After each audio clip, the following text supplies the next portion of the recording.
Yoga, neurosciences et spiritualité.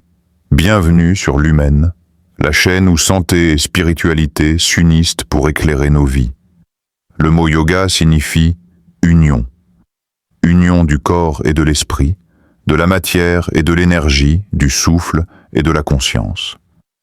Dans un monde fragmenté, le yoga nous rappelle que nous sommes un tout.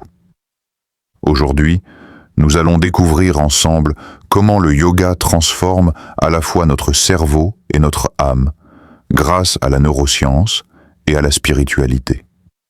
1. Le yoga vu par la science. Le yoga n'est pas seulement une gymnastique douce. Il modifie profondément notre cerveau. Plusieurs études en neurosciences ont montré une augmentation du GABA, ce neurotransmetteur qui apaise l'anxiété et régule les émotions. Une amélioration de la plasticité cérébrale, c'est-à-dire la capacité du cerveau à créer de nouvelles connexions. Une stimulation du cortex préfrontal, la zone de la clarté, de la concentration et de la prise de décision. Pratiquer régulièrement le yoga, c'est entraîner son cerveau à devenir plus calme, plus clair et plus résilient. Et ce n'est pas seulement une question de chimie cérébrale. Le yoga active le système parasympathique, celui du repos et de la régénération. Chaque respiration profonde en posture, chaque mouvement fluide envoie un signal au corps. Tu es en sécurité. Tu peux te détendre. C'est un reset pour l'esprit. 2. Le yoga comme expérience spirituelle. Mais réduire le yoga à une technique de relaxation serait un oubli de son essence. Le yoga, c'est aussi une voie spirituelle. Quand on entre dans le flow, ce mouvement où le temps s'arrête et où chaque geste devient méditation, on touche quelque chose de plus grand que soi. Les neurosciences parlent d'état de cohérence neuronale. La spiritualité, elle, parle de présence. À ce moment-là, le mental se tait.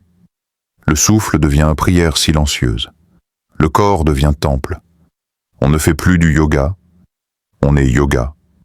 C'est cet espace intérieur que recherchaient les sages depuis des millénaires. Un lieu d'union où l'individuel et l'universel ne font plus qu'un. 3. Entrons dans la pratique. 1. La posture de l'arbre. Vrikshasana. Place-toi debout, les pieds ancrés. Amène ton poids sur une jambe et pose l'autre contre ta cuisse. Joins les mains devant le cœur. Ici, l'intention n'est pas seulement l'équilibre physique, mais l'équilibre intérieur. Visualise tes racines qui s'enfoncent dans la terre et tes branches qui s'élèvent vers la lumière. 2. La posture du guerrier 2, Virabhadrasana 2. Écarte les jambes, plie le genou avant. Les bras s'étendent de part et d'autre, le regard droit devant. Cette posture incarne la force tranquille, ancrée dans le présent, mais tournée vers l'avenir. C'est la spiritualité du courage, avancer sans peur, avec le souffle comme allié. Dans chaque posture, ce qui compte, ce n'est pas la perfection du geste, mais l'intention. Le yoga, ce n'est pas plier le corps, c'est ouvrir l'esprit. 4. Casser les mythes. Trop souvent, le yoga est entouré de clichés. Il faut être souple pour faire du yoga. Faux. Le yoga développe la souplesse, mais il commence par l'acceptation de soi. Le yoga est une religion. Non. Le yoga est une pratique universelle, une expérience intérieure accessible à tous. Le yoga, c'est juste du stretching. Pas du tout. C'est une discipline complète qui touche le physique, le mental et le spirituel. En réalité, le yoga est un chemin. Peu importe d'où tu pars, l'essentiel est de marcher. Alors, que tu recherches la sérénité, la clarté mentale ou une connexion plus profonde avec toi-même, le yoga peut être ton allié. Il nourrit le cerveau, apaise le cœur, éveille l'esprit. Et il nous rappelle une vérité simple. Nous ne sommes pas séparés, nous sommes unis.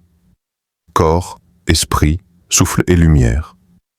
Merci d'avoir partagé ce moment avec moi sur l'Humaine. Si cette vidéo t'a inspiré, pense à t'abonner, à liker et à partager pour diffuser plus de lumière autour de toi. Et surtout, pratique ne serait-ce que quelques minutes par jour. Ton corps et ton esprit t'en remercieront. À très bientôt pour une nouvelle exploration sur l'humaine, la chaîne où la science et la spiritualité se rencontrent.